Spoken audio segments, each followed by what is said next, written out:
ಹೋಯ್ತಾನೆ ಕಣ್ಣು.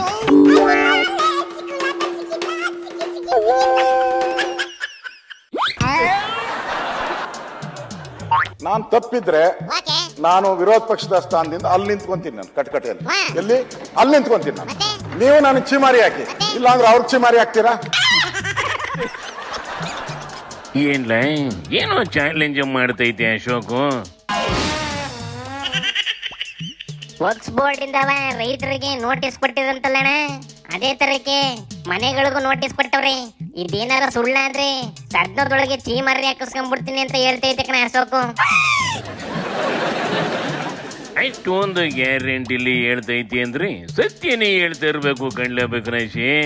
ಇಲ್ವಂತೆ ಕಣ, ವರ್ಕ್ಸ್ ಬೋರ್ಡ್ ಇಂದ ನೋಟಿಸ್ ಕೊಟ್ಟಿದ್ರೆ ಮಿನಿಸ್ಟರ್ ಗಿರಿಗೆ ರಾಜೀನಾಮೆ ಕೊಟ್ಬಿಡ್ತೀನಿ, ರಾಜಕೀಯ ನಿವೃತ್ತಿ ತಗೊಂಡ್ಬಿಡ್ತೀನಿ ಅಂತ ಐತಿ ನೋಡ್ರಿ ಜಮೀರು. ಏನು ತಾವು 101 ನೋಟಿಸ್ ಏನೋ ಕೊಟ್ಟಿದ್ರಿ ಅಂತ ಹೇಳ್ತಿರಲ್ಲ, ಅದ್ ನನ್ ಕೈ ಕೊಡಿ.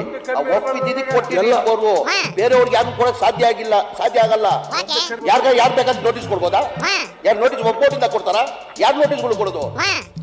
ಎಲ್ಲ ಅಧಿಕಾರಿಗಳು ನೋಟಿಸ್ ಕೊಡ್ತಾರೆ, ಎಸಿಗಳು ನೋಟಿಸ್ ಕೊಡೋದು, ಒಪ್ಪೋಟಿಂದ ಯಾವ ನೋಟಿಸ್? ಸೂಪರ್ ಮಾಮಾ. ಇದ್ರ ಅರ್ಥ ವಕ್ಸಿಂದ ನೋಟಿಸ್ ಕೊಡ್ತವ್ರಿ ಅನ್ನೋದು ಸುಳ್ಳು, ವಕ್ಸಿನ ಪರವಾಗಿ ತಹಸೀಲ್ದಾರ್ಗಳು ಕೊಡ್ತವ್ರಿ ಅಂತ ಕಣ್ಲೆ. ಅಲ್ಲಿಗೆ ಮೀಸೆತ್ತಿರುವುದು ನಾನಲ್ಲ, ನನ್ನ ಆಳು ಅಂದಂಗೆ ಅಲ್ವೇಂದಣ. ಹಂಗೆ ಕಣ್ಲೆ ಜಮೀರು ಹೇಳ್ತಾ ಇರೋದು.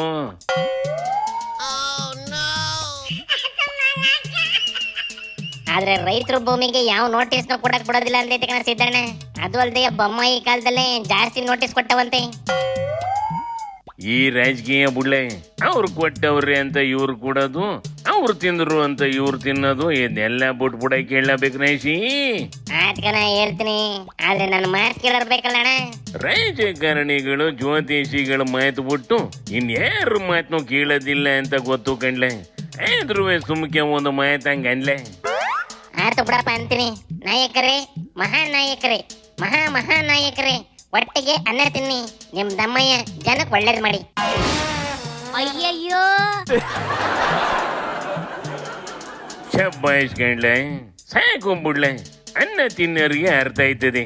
ಮತ್ತೇನ್ಲ ಸದನದ ಕತೆ? ಮಾಮೂಲಿ ಅದೇ ಬೋದಾಟ ಜಗಳ ಅಷ್ಟೇ ಯಾಕನೆ.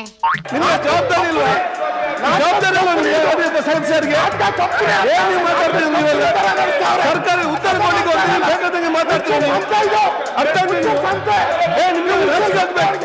ಪಕ್ಷದಲ್ಲಿ ಕೂತ್ಕೊಂಡು ಮಾತಾಡ್ಲಿಕ್ಕೆ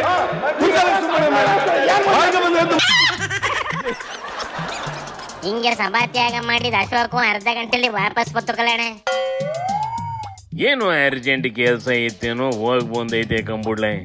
ಇನ್ನೇನಿದ್ರು ಸೋಮವಾರದ ಗಂಟೆ ಇವುಗಳು ಸದನದ ನಾಟಕ ಇರೋದಿಲ್ಲ, ಆರಾಮಾಗಿ ರಿಲ್ಯಾಕ್ಸ್ ಆಗ್ಬಿಡ್ಲೆ. ಶಿವನಿ ಶಂಭುಲಿಂಗ.